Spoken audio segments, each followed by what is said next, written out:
आजचा भाग खूपच जास्त इंटरेस्टिंग आहे, त्यामुळे व्हिडिओ शेवटपर्यंत बघा. म्हणजे कसं ना, हळूहळू जे आहे ते जय आणि शरूची केमिस्ट्री खुलत जाते ना, तेच आता सुरू होते हळूहळू त्यांचं प्रेम, पण त्यांना ते कळत नाही आहे. तर सगळ्यात आधी व्हिडिओ बघत असाल तर लाईक करा आणि चॅनलला सबस्क्राईब करा. चला तर आजच्या भागाला सुरुवात करूया. सगळ्यात आधी आपण पाहतो की जय जो आहे तो तेजस्विनीला सांगत असतो की जे काही झालं त्या सगळ्यासाठी मी तुझी माफी मागतो आणि मी तुला सांगतोय की गौतम आहे ना आपला त्या आसावरीशिवाय नाही राहू शकत. आणि मला असं वाटतं ना की दोन जण जर एकमेकांवर प्रेम करत असतील तर त्यांना आपण लांब करायला नको. आणि गौतमचं विचारशील तर गौतमला आसावरीशिवाय नाही राहू शकत, हे फुल अँड फायनल आहे असं देखील आता जयने सांगून टाकलेलं असतं. मग तेजस्विनीकडे पर्याय उरत नाही. तेजस्विनी या लग्नाला होकार देते. जसं तेजस्विनी लग्नाला होकार देते ना, तसं मात्र आता गौतमने तेजस्विनीला घट्ट मिठी मारलेली असते.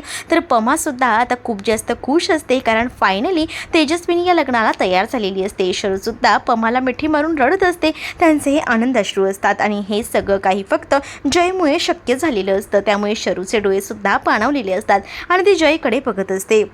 त्याच वेळेला दुसरीकडे आसावरीला टेन्शन असतं. आसावरीला असं वाटत असतं की तिकडे काय होत असेल आणि काय नाही. नको नको ते विचार मनामध्ये येऊ लागलेले असतात, कारण तिला माहिती असतं की आई तिथे माफी मागायला गेलेली आहे. तेच आता बाबा घरी येतात आणि बाबा जेव्हा घरी येतात तेव्हा पमाला विचारत असतात की पमा कुठे गेली आहे. मग आता काय बोलावं, काही नाही, काही सुधरतच नसतं. पमा आता घरात नाही आहे, मग गेली कुठे हा प्रश्न पडलेला असतो बाबांना. तर बाबांना आता आसावरी सांगत असते खरं तर ना नाही आहे ती लोक, मग कुठे गेले ते तरी सांगा. मग तेव्हाच ना खरं तर ना आई तेजस्विनीकडे गेली आहे तेजस्विनीची माफी मागायला. मग हे सगळं कधी झालं आणि कशासाठी हेही आता विचारलं जातं. तेव्हाच आता आसावरी रडत असते आणि ती आपल्या बाबांना घट्ट मिठी मारते. तेच आता दुसरीकडे पमाने निघालेली असते. तेव्हा जयला ती मनापासून त्याचं कौतुक करत असते आणि जयला म्हणत असते की आज मी जे काही आहे ते फक्त आणि फक्त तुमच्यामुळे. खरं तर ना मला असं वाटत होतं की काय होईल, पण फायनली तुमच्यामुळे बरं वाटतंय. तुमच्याबद्दल ना मी जरा वेगळाच गैरसमज करून घेतला होता. मला असं वाटलं होतं की तुम्ही जरा वेगळे आहात, पण या सगळ्या काही गोष्टी बघितल्यानंतर ना मला समजते की तुम्ही ना खरंच वेगळे आहात. म्हणजे मला वाटत होतं की काही वेगळं आहे, पण नाही. पण चुकलं माझं ह्या सगळ्यामध्ये, हेही आता ती म्हणत असते आणि ती आता माफी वगैरे मागत असते. तेव्हा इकडे मात्र जो गौतम असतो तो म्हणत असतो की खरं तर ना माझा दादा हिरोच आहे, पण तुम्हाला तो कळत नाही, वर शरूला सुद्धा कळत नाही, शरूला तो विलनच वाटतो असं काहीच आता म्हटलेलं असतं.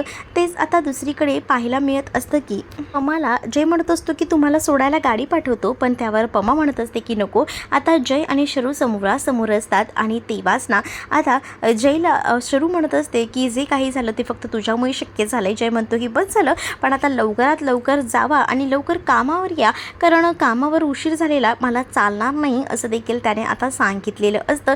त्यामुळे आता शरू जायला निघालेली असते. तर शरू आणि पमा गेल्यानंतर गौतमने घट्ट अशी जयला मिठी मारलेली असते. तेच आता इकडे सुभाष यांना कळलेलं असतं की हे लोक नेमके कुठे गेले आहेत, कारण सुभाष यांना असंच वाटत असतं की काही गरज नव्हती त्यांच्याकडे जायची. तेवढ्यातच पमा आलेली असते. पमा आल्याबरोबर सुभाष तिच्यावर ओरडतात आणि तुला काय गरज होती तिकडे जायची आणि त्यांची जाऊन माफी मागायची, कारण मला ना तुझा राग आलेला आहे असं देखील म्हटलं जातं. आणि त्याच वेळेला ती म्हणत असते की थांबा थांबा, आधी ऐकून तरी घ्या ना मला काय म्हणायचं आहे ते. मग आता ती विचारत असते की काय झालं आहे सांगा. मग तेव्हाच तिला सांगितलं जातं की काय आहे ना तुझा काहीतरी गैरसमज होतोय. खरं तर ना शरू म्हणत असते की ह्या लग्नाला तेजस्विनी काकूंनी परवानगी दिलेली आहे. आणि हे ऐकून तर आता एकदमच मन ना आता भरून आलेलं असतं.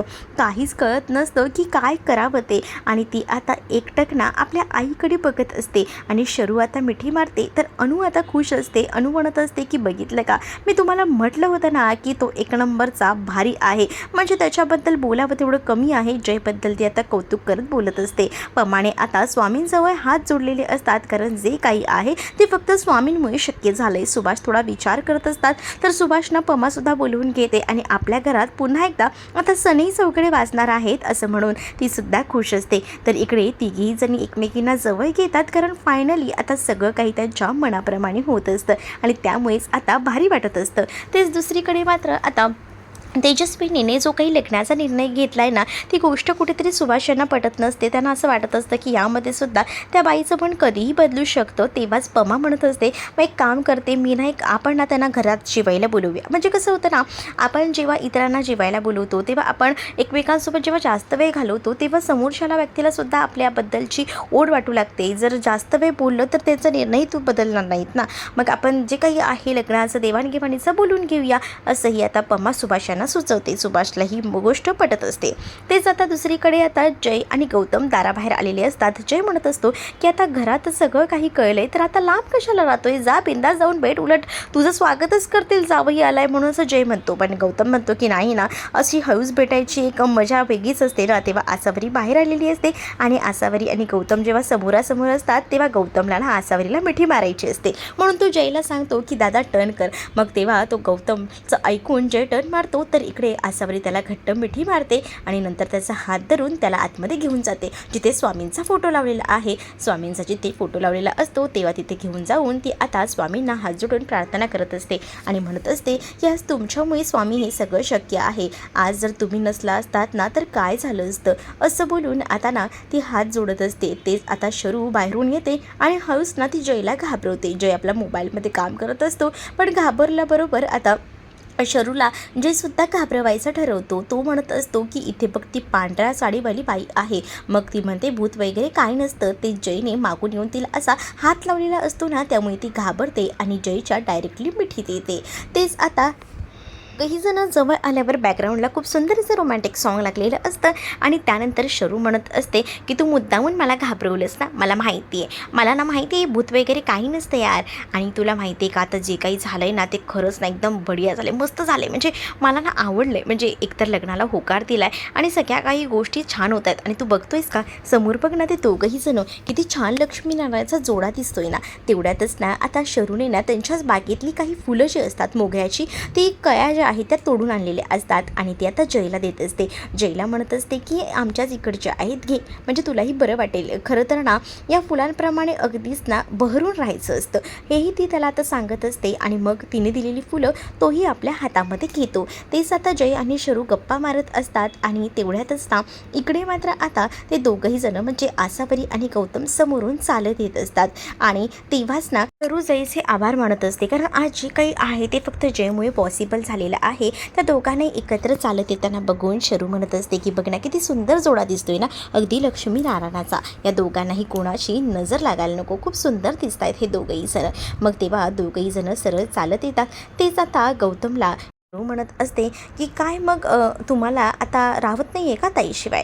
मग आता गौतम जाताना बोलत असतो की माझ्या ना आसावरीला त्रास देऊ नको. त्यावर शरू म्हणते की ओय तुझी आसावरी असायच्या आधी ना ती माझी ना ताई आहे, ताई, त्यामुळे तिला त्रास द्यायचा की नाही हे माझं मी बघेन, असंही ती आता म्हणत असते. त्यानंतर ती लोक आता तिकडनं जातात तर शरू मुद्दामून गौतमची मजा घेत असते. त्याला म्हणत असते काय मग आता इथेच राहणार आहे का.